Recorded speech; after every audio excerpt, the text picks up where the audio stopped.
Assalamualaikum warahmatullahi wabarakatuh. Selamat pagi dan salam hormat kepada Bapak Idris Toha MSI selaku dosen pengampu mata kuliah Bahasa Indonesia. Dalam video kali ini saya akan menjelaskan materi tentang perbedaan tanda koma dan tanda elipsis dalam rangka memenuhi tugas ujian tengah semester mata kuliah Bahasa Indonesia. Sebelum itu, perkenalkan nama saya Widya Astuti dengan NIM 124110210300044, Program Studi Ilmu Politik semester 1 kelas A dengan kajian topik ejaan, kalimat, dan paragraf. Baik, langsung saja. Apa beda tanda koma dengan tanda elipsis?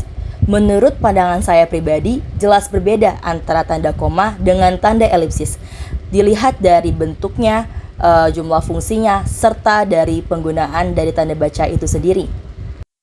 Baik, langsung saja ke pembahasan pertama, yaitu tanda baca koma. Di sini saya akan langsung menjelaskan fungsi-fungsi dari tanda koma itu sendiri menurut dari referensi buku yang saya baca. Baik, menurut Eko Sugiarto 2023, fungsi tanda koma diantaranya sebagai berikut. 1. Tanda koma digunakan di antara unsur-unsur dalam perincian berupa kata, frasa, atau bilangan. Misalnya, telepon seluler, komputer, atau internet bukan barang asing lagi. Yang kedua, tanda koma digunakan sebelum kata penghubung seperti tetapi, melainkan, dan sedangkan dalam kalimat majemuk pertentangan. Misalnya, saya ingin membeli kamera, tetapi uang saya belum cukup. Ini bukan milik saya, melainkan milik ayah saya. Baik, selanjutnya yang ketiga, tanda koma digunakan untuk memisahkan anak kalimat yang mendahului induk kalimatnya. Misalnya, kalau diundang, saya akan datang. Karena baik hati, dia mempunyai banyak teman. Yang keempat, tanda koma tidak digunakan jika induk kalimat mendahului anak kalimat. Misalnya, saya akan datang kalau diundang. Dia mempunyai banyak teman karena baik hati. Baik, selanjutnya yang kelima, ada tanda koma digunakan di belakang kata atau ungkapan penghubung antar kalimat, seperti oleh karena itu, jadi, dengan demikian, sehubungan dengan itu, dan meskipun demikian. Misalnya, mahasiswa itu rajin dan pandai. Oleh karena itu, dia memperoleh beasiswa. Orang tuanya kurang mampu. Meskipun demikian, anak-anaknya berhasil sarjana. Yang keenam, tanda koma digunakan sebelum atau sesudah kata seru seperti oh, ya, wah, aduh, atau hai.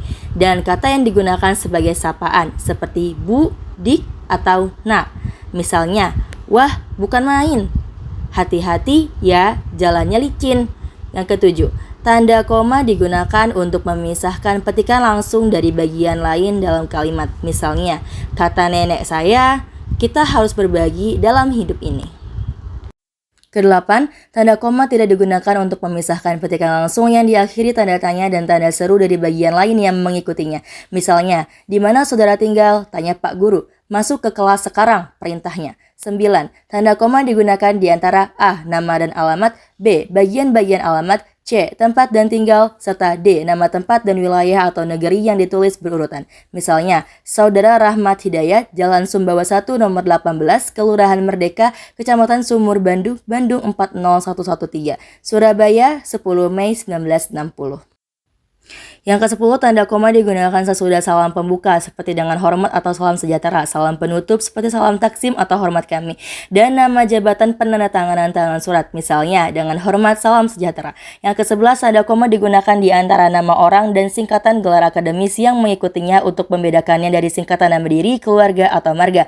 Misalnya, B. Ratulangi, SE, Nyi Khadijah, MA. Yang ke-12, tanda koma digunakan sebelum angka desimal atau di antara rupiah dan sen yang dinyatakan dengan angka. Misalnya 27,3 kg, 500 rupiah.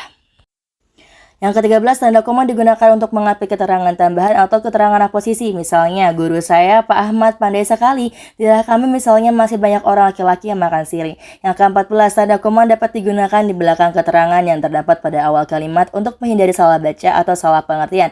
Misalnya, dalam pengembangan bahasa, kita dapat memanfaatkan bahasa daerah. Atas perhatian saudara, kami ucapkan terima kasih. Itulah fungsi-fungsi dari tanda koma. Untuk penggunaan tanda koma itu sendiri membantu memperjelas makna kalimat dan membuatnya lebih mudah dibaca. Baik, selanjutnya saya akan menjelaskan fungsi-fungsi dari tanda elipsis. Menurut Eko Sugiarto 2023, fungsi tanda elipsis diantaranya sebagai berikut. Yang pertama, tanda elipsis digunakan untuk menunjukkan bahwa dalam suatu kalimat atau kutipan ada bagian yang dihilangkan atau tidak disebutkan. Misalnya, penyebab kemerosotan akan diteliti lebih lanjut. Dalam Undang-Undang Dasar 1945 disebutkan bahwa bahasa negara ialah. Yang kedua, tanda elipsis digunakan untuk menulis ujaran yang tidak selesai dalam dialog. Misalnya, menurut saya seperti bagaimana, Bu? Jadi, simpulannya, oh, sudah saat istirahat. Yang ketiga, tanda elipsis digunakan untuk menandai jeda dalam tuturnya yang dituliskan. Misalnya, maju, jalan, kamera, siap. Yang keempat, tanda elipsis pada akhir kalimat diikuti oleh tanda titik jumlah titik 4 buah, 3 titik tanda elipsis dan 1 titik untuk menandai akhir kalimat, tanda tanya atau tanda seru. Misalnya, dalam Undang-Undang Dasar Negara Republik Indonesia tahun 1945 disebutkan bahwa bahasa negara ialah. Jadi, mengapa selama ini dia bekerja sebagai? Untuk penggunaan tanda elipsis sendiri itu untuk memberikan kesan bahwa ada informasi tambahan yang perlu ditambahkan atau untuk menciptakan suasana tertentu dalam tulisan. Baik, dapat disimpulkan bahwa koma itu digunakan untuk memisahkan elemen dalam kalimat dan memperjelas struktur, sedangkan elipsis itu untuk menunjukkan penghilangan informasi atau jeda dalam berbicara. Nah, keduanya ini tuh memiliki peran penting dalam komunikasi tulisan, tetapi digunakan dalam konteks yang berbeda. Baik, untuk referensi materi tadi itu saya mendapat kutipan atau saya mengambil kutipan dalam buku Kitab EYD edisi V dalam karya Eko Sugiarto tahun 2023. Sebelum ditutup video penugasan saya kali ini, saya akan memberikan kata-kata motivasi dari tokoh Indonesia kita, yaitu ada R.A. Kartini yang berisi, terkadang kesulitan harus kamu rasakan terlebih dahulu sebelum kebahagiaan yang sempurna datang kepadamu. Saya akhiri presentasi saya dalam video kali ini. Mohon maaf bila banyak kekurangan yang dapat saya jelaskan, karena kesempurnaan hanya milik Allah Subhanahu wa Ta'ala. Terima kasih atas perhatiannya. Saya akhiri. Wabillahi taufiq wal hidayah. Wassalamualaikum warahmatullahi wabarakatuh.